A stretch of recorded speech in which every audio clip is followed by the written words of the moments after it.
इस चुनाव में साबित हुआ कि कमंडल की काट मंडल है, धर्म की राजनीति की काट जो है वो मंडल की राजनीति अधिकार की बात है। और मैं अकेला शख्स हूं जिसने पार्लियामेंट में जय मंडल का नारा लगाया। पिछले 10 साल से संविधान को हम हाथ में उठाए घूम रहे। आज देखिए ना, अब देखूंगा प्रमोशन रिजर्वेशन पे सर विपक्ष का क्या रुख रहेगा, जातिगत जनगणना पे क्या रुख रहेगा, बैकलॉग पे क्या रुख रहेगा, निजीकरण पे क्या रुख रहेगा, बहुत सारे सीवर में जो हमारे लोग मर रहे हैं उन पे क्या रुख रहेगा। ये अजब तरह की लड़ाई है और ऐसे लड़ने जैसे माननीय काशीराम साहब लड़ते। अब देखिए जागृति यात्रा स्टार्ट होंगी और आप देखना अगस्त में इतना बड़ा धमाका होगा कि बहुत सारे लोगों की जमीन सरक जाएगी। अभी जो है गांव में जाति के आधार पर जुल्म होना बंद नहीं हुआ है, अभी महिलाओं का शोषण होना बंद नहीं हुआ है, अभी बारात रोकने वाला काम बंद नहीं हुआ है, तो अभी सामाजिक गैर बराबरी जारी है, अभी आर्थिक गैर बराबरी जारी है। आज भी हम भूखे प्यासे सो रहे हैं। मैंने अभी चंद्रशेखर आजाद समाज पार्टी भीम आर्मी को इस आंदोलन को बहुत कुछ करना है। पहले बाबा साहब के आंदोलन को आरपीआई के जरिए बहुत कुछ बढ़ा, फिर बीएसपी के जरिए बढ़ा, अब एसपी के जरिए बढ़ेगा। जो बचा कुचा रहेगा आने वाली पीढ़ियां करती रहेंगी। मीडिया की लगातार कोशिश है कि मायावती जी पर कोई ऐसी टिप्पणी आपकी आ जाए जिससे विवाद खड़ा हो जाए। टीवी अखबार लगातार हमारी कोशिश नेता कर रहे हैं। लगातार पिछले 10 सालों से सर्गों पर संघर्ष था। चंद्रशेखर संसद पहुंचे हैं, उन्होंने अब ऑफिशियली चंद्रशेखर आज़ाद, चंद्रशेखर नाम पता चला हम लोग को, हम लोग अब तक चंद्रशेखर आज़ाद ही बोलते थे। लेकिन सबसे ज़्यादा शपथ चल रहा है नए सांसदों का, उन्होंने जय भीम, नमो बुद्धाय, जय भारत, जय संविधान। सारे सांसद अब संसद में संविधान की कॉपी हाथ में ले रहे हैं। लगता है कि बाबा साहब ने ही कल्पना की थी और चंद्रशेखर जैसे लोग संसद में जाएंगे और जय भीम नमो बुद्धाय गूंजेगा। एक सांस्कृतिक चेतना की भी लड़ाई है। देखो आपका कैमरा अगर देख पाए, जब मैंने इस पे चर्चा हुई और आज़ाद समाज पार्टी की स्थापना हुई, आज़ाद समाज पार्टी नाम रखा गया, तो हमारी पार्टी पे बहुत ऑब्जेक्शन और एलिगेशन लगा कि चंद्रशेखर ने अपने नाम से पार्टी रख ली। तो मेरा नाम चंद्रशेखर ही है, मेरा नाम चंद्रशेखर आज़ाद कभी था ही नहीं। आज़ाद मैंने तब स्वीकार किया जिसने मैंने मानसिक गुलामी छोड़ी। आज भी मैंने शपथ में जो है चंद्रशेखर उसको कहा। तो लोगों का ये कन्फ्यूजन भी दूर होना चाहिए। कन्फ्यूजन भी हमारे अपने लोगों ने क्रिएट किया है कि भाई जिससे चंद्रशेखर आज़ाद पे कोई आरोप लगाया जा सके। मेरे लिए गर्व का पल है। मैं धन्यवाद दूंगा महापुरुषों का, जो पूरी महापुरुषों की लेगेसी है, जिन्होंने फूले, साहू, अम्बेडकर, पेरियार, तमाम हमारे महापुरुष का, मान्यवर काशीराम, बहन जी तक सबका धन्यवाद करूँगा जिन्होंने ये अवसर पैदा किए और एक एहसास पैदा किया, एक उम्मीद और मनोबल पैदा किया कि हम लोग लड़ना सीख गए।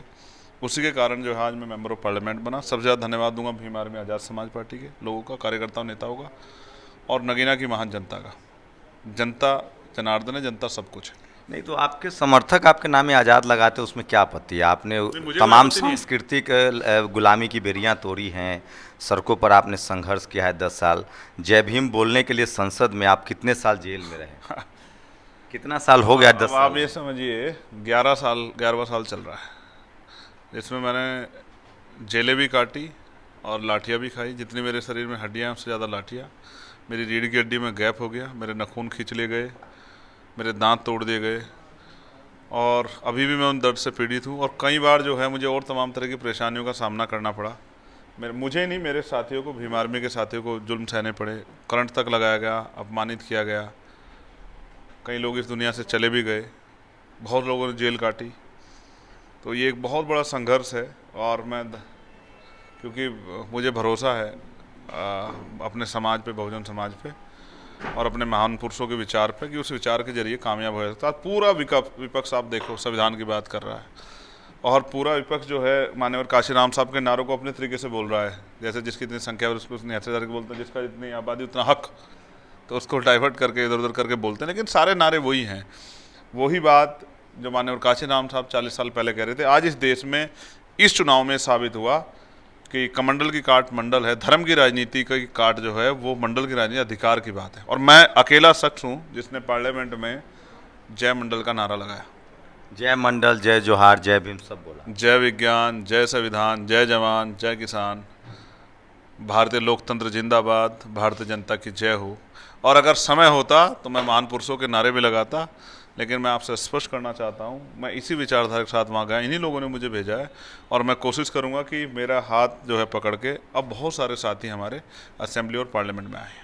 आपने कीमत चुकाई है इसकी, और क्या लगता है पिछले 10 साल में लगभग लाखों लोग देश भर में, मैं भी जानता हूं, जिन पर पिछले 10 सालों में जब से सोशल मीडिया आया, आपका उभार हुआ, आपने देश भर में सड़कों पर खाक छानी, जहाँ अत्याचार अन्याय हुआ, रोज़ पहले होते थे, रोहित वेमुला रोज़ होता था, हमको पता ही नहीं चलता था क्योंकि टीवी अखबार हमारे पास नहीं था। सोशल मीडिया पर जब सोशल मीडिया आया, आपका आंदोलन आगे बढ़ा और आप जैसे तमाम लाखों लोग जिन पर एफआईआर हुआ, जेल गए, बहुत लोग गांव शहर में मार दिए गए जिनको हम लोग नहीं जानते हैं, नहीं जानते, सच।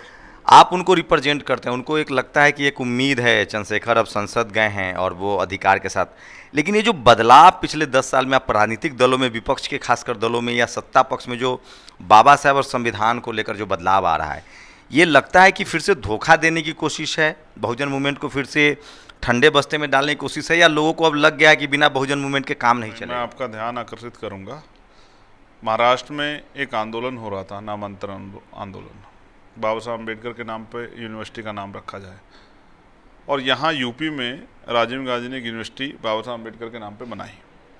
तो काशीराम साहब ने बड़ी एक ज़बरदस्त बात कही थी कि जब जब हमारा आंदोलन खड़ा होगा तो बिना मांगे उस चीज़ पे चर्चा होगी और वो मिलेगा जिसके लिए हम कहीं मांग भी कर रहे होंगे, लाठियाँ भी खा रहे होंगे, मर भी रहे होंगे, सरकार नहीं कर रही होगी। जैसे बाबा काशीराम साहब का पूरा उस पर जो है रिसर्च ये था कि देखिए महाराष्ट्र में वो लोग मांग रहे हैं, नाम बदलने के लिए कह रहे हैं, लाठियाँ भी चल रही हैं, औरंगाबाद वाला आंदोलन चल रहा हाँ, था, मरे भी हैं लोग, जुल्म भी हुआ है, लेकिन नहीं, वहाँ नहीं बदला, लेकिन यहाँ अपने आप बना दी, क्योंकि यहाँ अम्बेडकरवादी आंदोलन जड़ पकड़ रहा था। तो यहाँ पिछले 10 साल में जो हमने किसी के हाथ में आपने संविधान देखा चंद्रशेखर आजाद के अलावा, भीम आर्मी के नेताओं के अलावा? पिछले 10 साल से संविधान को हम हाथ में उठाए घूम रहे। आज देखिए ना, मैं अकेला ही चला था, मंजिले जानिब लोग मिलते गए, काफिला बंद। आज देखिए कितने लोग पीछे खड़े हैं संविधान लेके आज। मगर इस संविधान के विचारों के साथ खड़े होना ये भी बहुत बड़ी बात है। अब देखूंगा प्रमोशन रिजर्वेशन पे सर विपक्ष का क्या रुख रहेगा, जातिगत जनगणना पे क्या रुख रहेगा, बैकलॉग पे क्या रुख रहेगा, निजीकरण पे क्या रुख रहेगा, बहुत सारे सीवर में जो हमारे लोग मर रहे हैं उन पे क्या रुख रहेगा, और बहुत सारी चीज़ें हैं जो ऐसे स्पेशल कंपोनेंट प्लान का पैसा है वो जब हमारे लोगों पे लगे उस पर क्या रुख रहेगा, बजट में जब हमारे लोगों पे के हिस्से में कुछ नहीं आएगा या हमारे लोगों के लिए कौन आवाज़ उठाएगा, बहुत सारी चीज़ें अब हम पूछने के लिए आगे ना, अब हम सबको मजबूर कर देंगे। ये बिहार, ये जो आपने जो ये लाइन खींच रहे हैं आप, ये सारे मुद्दे जिस पर कोई बात ही नहीं करता है पार्लियामेंट में, खासकर जो स्पेशल कंपोनेंट प्लान है, SC ST। अप्रैल 2018 में जो लोग मरे हैं, बाद में सुप्रीम कोर्ट ने भी अपना फैसला वापस लिया और संसद ने भी कानून बनाया, लेकिन जितने लोग मुकदमे वो मुकदमे वापस नहीं हुए। पार्लियामेंट में चंद्रशेखर सवाल पूछेगा मुकदमे वापस क्यों नहीं हुए, और जो लोग मरे हैं जिन्होंने शहादत दी है उनके परिवार का क्या होगा। ओबीसी आरक्षण पर रोक लग गई है बिहार में। ओबीसी का एक बड़ा तबका है ओबीसी, SC ST OBC बहुजन, जिसको हम लोगों ने SC ST OBC अल्पसंख्यक तमाम लोगों की ध्रुवीकरण किया, आपने उनको एकजुट किया। बिहार में जिस तरह से रोक लगी है, पूरे देश की उम्मीदें हैं कि जहां भी जैसे सड़क पर चंद्रशेखर पहुंच रहे थे, अब कहीं भी कोई इस तरह के फैसले आएंगे तो संसद में चंद्रशेखर बोले। यस, बिल्कुल बोले, बिल्कुल, हम इसलिए तो हैं वहाँ। जिम्मेदारी बढ़ गई है, बड़ी है, लेकिन जिम्मेदारी निभाने की क्षमता में हमारे कंधे बड़े मजबूत हैं। इन कंधों पे हम बहुजन समाज को आगे लेके जाएंगे, और ये कंधों में इस तरफ आप देखोगे तो भी लाखों लोग हैं, इस तरफ देखोगे तो भी लाखों लोग, दिखते नहीं है, बस दिखता अकेला चंद्रशेखर याद है। एक खबर फैलाई जा रही है कि चंद्रशेखर ने अपने कार्यकर्ताओं को कहा है कि आप बिना अनुमति के नहीं मिले, और तमाम सोशल मीडिया पर आज तक जैसे चैनलों पर खबर चलाई जा रही है। अच्छी बात है ना। देखिए अब हमारी जो है लेटरों की वैल्यू हो गई है कि वो आज तक पे भी आने लगे हैं। सवाल ये है, ये दिल्ली है और यहाँ अभी मेरे पास आवास नहीं है, और यहाँ अगर कोई आएगा बिना जानकारी के परेशान होगा, उसको पता नहीं मैं यहाँ हूँ, जैसे हुआ है, इमोशनल पक्ष होता है, जैसा हुआ है, हुआ है। अभी मैं और आप बात कर रहे हैं और कोई जिम्मेदार आदमी जिसको मैंने बुलाया वो आ जाए, या कोई गैर जिम्मेदार जो जिम्मेदार हो लेकिन मैं ना जानता हूँ, वो गेट के बाहर खड़ा, उसको कैसा महसूस होगा? अगर जगह नहीं होगी तो वो अपने आप को अपमानित महसूस करेगा। ऐसा हुआ कि 250-300 लोग जो है राजस्थान के, बिहार के और गाजियाबाद के चले आए बिना बताए। बैठने की जगह नहीं है, पीने के लिए पानी नहीं है, खाने के लिए रोटी नहीं है, गर्मी हो रही है, लू चल रही है, 48 डिग्री टेम्परेचर हो रहा है, कमरे में बैठ नहीं पा रहे, इतने लोग हैं, किसी के कमरे के बाहर खड़े होते वो कहता आगे चल आगे चल, तो मैं उनको अपमानित थोड़े होने दूंगा। इसलिए मैंने स्टेट के लोग कहा कि अपने कार्यकर्ताओं को, पदाधिकारी को आदेशित कर दो। आम जनता का तो लिए तो आम जनता कोई नहीं रोक सकता है, लेकिन कार्यकर्ता पदाधिकारी से रिक्वेस्ट कर लो चाहे किसी भी तरह से कि वो अभी रुके। और मैं यहाँ दिल्ली उन्होंने मुझे इसलिए भेजा ना कि पार्लियामेंट में जब मैं सीखूंगा नहीं तो बोलूँगा क्या, तो इसलिए मुझे भी सीखने दो, मेरे लिए नई फील्ड है। बस 1 मिनट और लूँगा आपका समय। क्या मैसेज देंगे, चूँकि बहुत उम्मीदें हैं आपसे, बहुत सारे लोग जो सोशली पॉलिटिकली मूवमेंट में चीज़ से ये हुआ है कि जो बहुत सारे एक्टिविस्ट हैं जो बिना स्वार्थ के देश भर में काम कर रहे हैं बहुजन समाज के लिए, उनके अधिकारों की रक्षा के लिए आवाज़ उठा रहे हैं, लाठियाँ खा रहे हैं, मुकदमे जेल जा रहे हैं, उन सबको भी ये सोचना चाहिए, जब मेरे जैसा आदमी जीत सकता है, जिसका इतना बड़ा विरोध हो, जिसको हराने के लिए सारी पार्टियां लगी, तो आप भी जीत सकते हैं। किसी पार्टी उसके सिंबल के चक्कर में मत पड़िए, मेहनत कीजिए, जनता के बीच जाइए, और अगर टिकट ना मिले तो आज़ाद समाज पार्टी जिंदाबाद है, आज़ाद समाज पार्टी के बैनर से लड़िए। हम तो कई लोगों को चाहते थे कि वो लड़े आज़ाद समाज पार्टी के बैनर से, लेकिन वो नहीं लड़ पाए, कोई बात नहीं, लेकिन आगे हम कोशिश करेंगे जन समर्थन जुटा के आज़ाद समाज पार्टी मजबूत करें और उसके जरिए बहुत सारे संघर्ष करने वाले लोगों को पार्लियामेंट में भेजें। एक सवाल ले लीजिए, वो बड़ा लोग कह रहे हैं मुझे मुझ पर बहुत दबाव रहता है कि आप उनका इंटरव्यू नहीं कर रहे, चुनाव जीतने के बाद वो इतना इंटरव्यू दे रहे हैं।